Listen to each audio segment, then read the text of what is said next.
आपके सामने लिखा हुआ है आर्टिकल। आर्टिकल के अंतर्गत हम लोग ए, एन और द का अध्ययन करते हैं। ए और एन का साधारण तौर पर हम लोग एक के लिए यूज करते हैं, लेकिन इसके अध्ययन करने से पहले आइए हम लोग पहले बात करते हैं अल्फ़ाबेट्स के बारे में। इंग्लिश लैंग्वेज के अंतर्गत मुख्य रूप से 26 यानी 26 अल्फ़ाबेट्स होते हैं, जिनमें 5 वॉवेल्स और 21 कॉन्सोनेंट होते हैं। वॉवेल्स के अंतर्गत मुख्य रूप से ए, ई, आई, ओ, यू को शामिल किया जाता है। इनके अलावा जो कुछ शेष बचते हैं उनको कॉन्सोनेंट के नाम से जाना जाता है। साधारण तौर पर हमें बचपन से यही कंसेप्ट दिया जाता है कि जिस वर्ड की शुरुआत वॉवेल से होती है उनके पहले हमें एन का प्रयोग करना चाहिए। ठीक इसके अलावा जिस वर्ड की शुरुआत कॉन्सोनेंट से होती है उनके पहले ए लगाना चाहिए। इस अनुसार यदि हम लोग सोचेंगे तो यहाँ जैसे यूनिवर्सिटी, यहाँ वॉवेल यू है इसलिए यहाँ एन लगा देंगे। वन वॉवेल है तो एन लगा देंगे, यहाँ भी एन हो जाएगा। और यहाँ ऑनेस्ट एच कॉन्सोनेंट है इसलिए हम यहाँ ए का प्रयोग करेंगे। और यहाँ आवर में भी स्टार्टिंग इसका एच से है इसलिए भी यहाँ ए का प्रयोग करेंगे, जो बिल्कुल ही गलत है। इन सब समस्याओं को दूर करने के लिए आज मैंने एक वीडियो बनाया है। इस वीडियो के अंतर्गत हम सभी इसका अध्ययन करेंगे और इस समस्या को दूर करने का प्रयास करेंगे। आइए हम लोग बात करते हैं अब ए और एन का उपयोग कहाँ कहाँ करते हैं। जनरली ए का उपयोग वॉवेल साउंड से शुरू होने वाले शब्दों के पहले करते हैं, अर्थात वैसे शब्द जिनका उच्चारण करते समय पहला अक्षर वॉवेल साउंड होता है, यानी कि अ से लेकर अ का बीच का कोई भी अक्षर यदि उस वर्ड का पहला अक्षर हो तो उसके पहले हम लोग एन का उपयोग करते हैं। जैसे में एप्पल, एप्पल का पहला लेटर ए अर्थात यह वॉवेल साउंड है इसलिए इसके पहले एन का उपयोग करेंगे। ठीक उसी प्रकार अम्ब्रेला, अम्ब्रेला का उच्चारण करते समय अ अक्षर आ रहा है इसलिए इसके पहले भी एन का उपयोग करेंगे। अब बात करते हैं ए का उपयोग।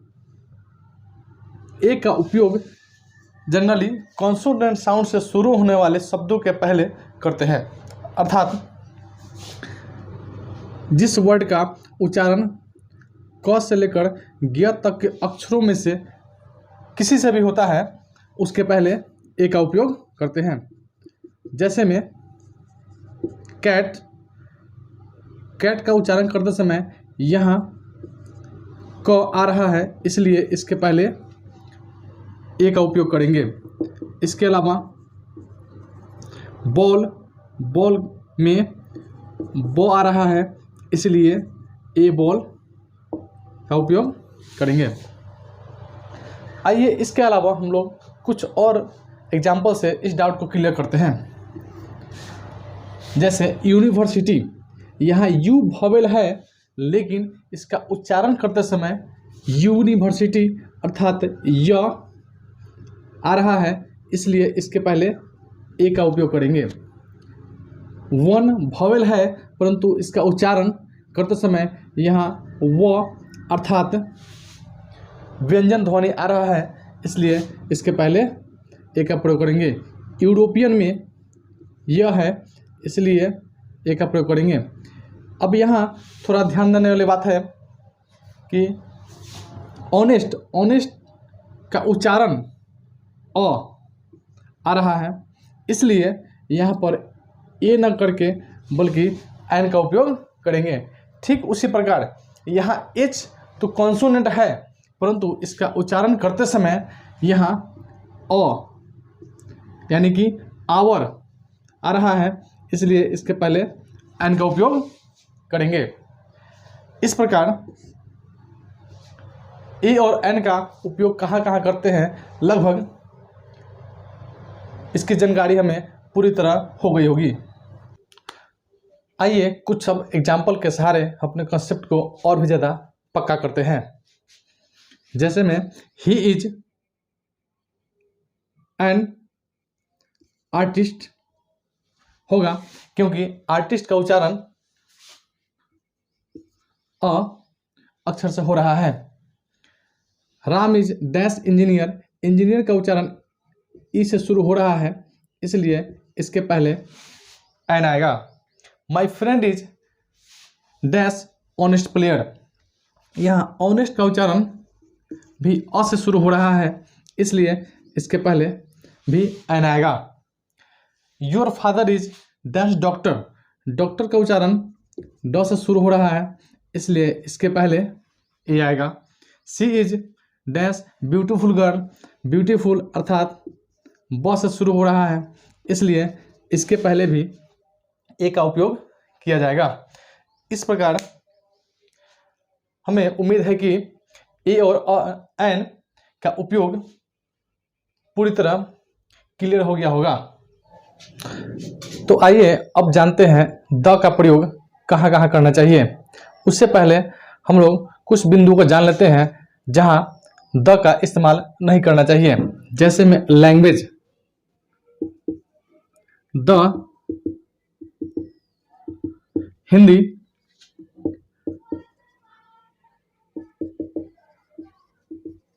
द इंग्लिश, इन सभी के साथ द का प्रयोग नहीं किया जाता है। इसके अलावा कंट्रीज यानी देश के नाम के पहले भी द का उपयोग नहीं होता है। जैसे में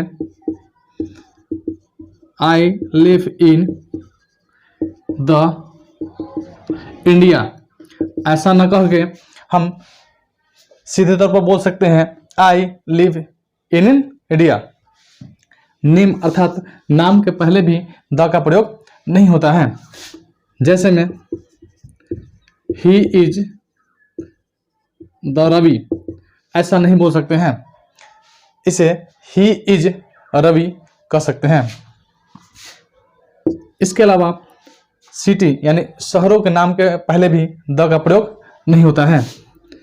जैसे राम लिव्स इन दिल्ली, न कि Ram lives in the Delhi, ऐसा कभी नहीं कहते हैं। आइए अब हम लोग बात करते हैं द का उपयोग कहाँ कहाँ करते हैं। जैसे में उस नाउन के पहले द का उपयोग करते हैं जो खास होता है या निश्चित होता है या पहले से कोई परिचित होता है। जैसे हम कह सकते हैं कि ही इज द बॉय, इसका अर्थ यह हुआ कि वह लड़का जो हमसे पहले से परिचित है, हम उसे पहले से जान रहे हैं, इसके लिए बॉय के पहले द का उपयोग कर सकते हैं। इसके अलावा आगे है पूरी जाति का बोध कराने के लिए भी द का प्रयोग करते हैं। जैसे में द डॉग, इससे डॉग अर्थात कुत्ता की पूरी जाति का बोध हो जाता है। द एलिफेंट, इससे भी एलिफेंट की पूरी जाति का बोध हो जाता है। लेकिन हमें एक बात इसमें ध्यान रखना यह होता है कि मैन की पूरी जाति का बोध कराने के लिए द का उपयोग नहीं करते हैं, केवल मैन से ही पूरी मैन जाति का बोध हो जाता है।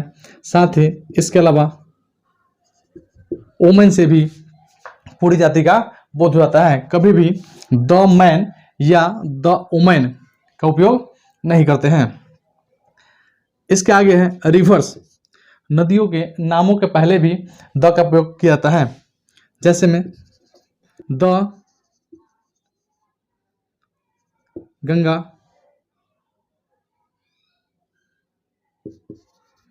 द यमुना